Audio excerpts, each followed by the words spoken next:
Hello folks, my name's Jerry Witt, and back when I was about 17 years old, I lived down in Florida, and I went to Sebring one year, and it was at that race that I was first exposed to the Shelby Cobras, and I fell in love with them then and swore that one day, I would like to have one.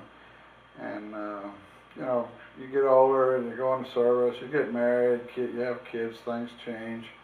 And that dream kind of goes into the background for a while.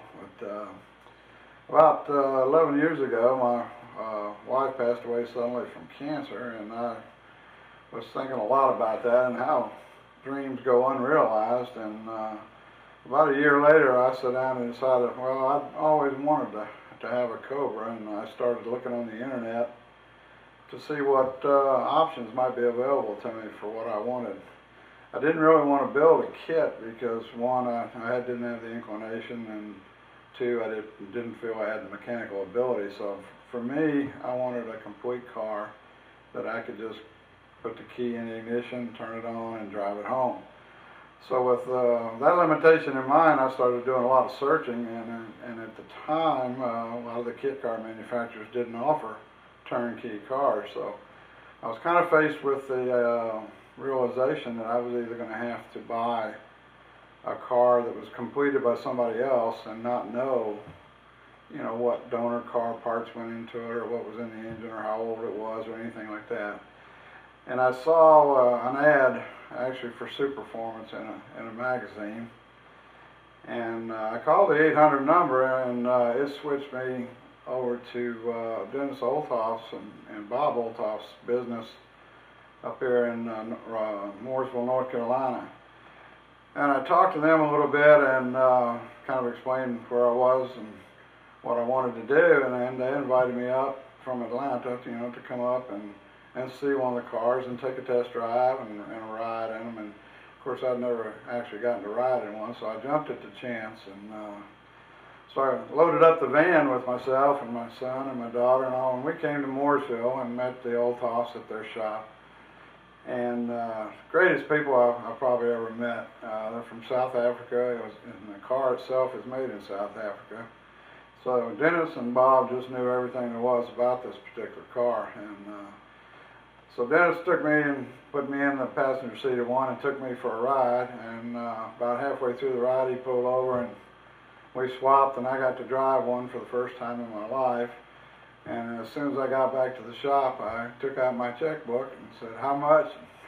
When he told me, I kind of put my checkbook back away for a little bit because I didn't have enough money to actually buy the thing outright. So I had to do some creative financing, with my credit union and all. But I got all that taken care of, and it took about 3 weeks. And I came up on December 7th, 1998, Pearl Harbor Day, and took delivery on my Cobra that I had dreamed about all my life. And I got to sit in that thing, turn the key, and put it in first gear, and I drove it all the way back to Atlanta from Mooresville, North Carolina that day, and just had a wonderful time. I had to clean the bug stains off my teeth from smiling so much, and I had a walkie-talkie with my daughter, and I'd have her get ahead of me and clear me and tell me there was no cops up there. And I would run up a little bit because Bob had told me, "You need to break the engine in, so don't run it at a constant speed or anything." So, I would run up to about 80 or 85 and then back down, and back and forth it went. I just, that time just went almost down to nothing before I knew it. I was back in Atlanta. And since that period of time, I've just drove it every chance I get up in the North Georgia mountains. I've driven it to Colorado, I've driven it to Missouri, and just never had any trouble at all. And the Superformance car is just so well built, and the engine that I put in it was one of Bob and Dennis's last engines that they built, and it's still going strong. Now I got over 54,000 miles on my Cobra. It's on its second color scheme because I did repaint it about 2 years ago after I had a little scratch on the fender.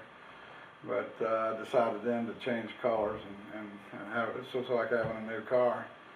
But I go to the track events, and we're actually filming this at a track event at up here at Virginia International Racetrack, and July here in 2009, and we spent all day at the track, and it's just been a wonder.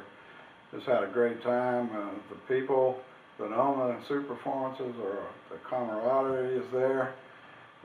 The help from everyone. I mean, you can just ask anybody, even if you don't know who they are, and they drop everything and they help you, and you do the same for them. And it's just a way of life rather than just a car. And you know, if you ever even had the thought about having a Cobra or a Daytona Coupe or even a GT40, the Superformance stuff is just so well built, and the finish is phenomenal. You know, and standard equipment is just so much there over and above, you know, what you normally get with the kit cars. And you know, it may sound like I'm trying to sell you one, but you know, I really am, because you know, the more people that buy these, we just have such a great family of people.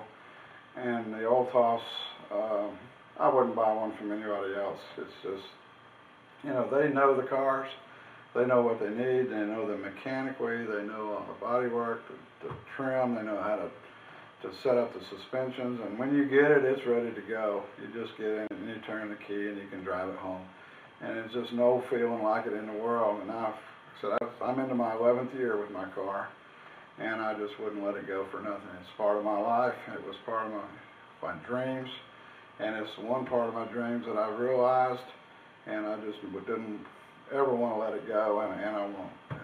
And I just don't know how to sum it up any better than that.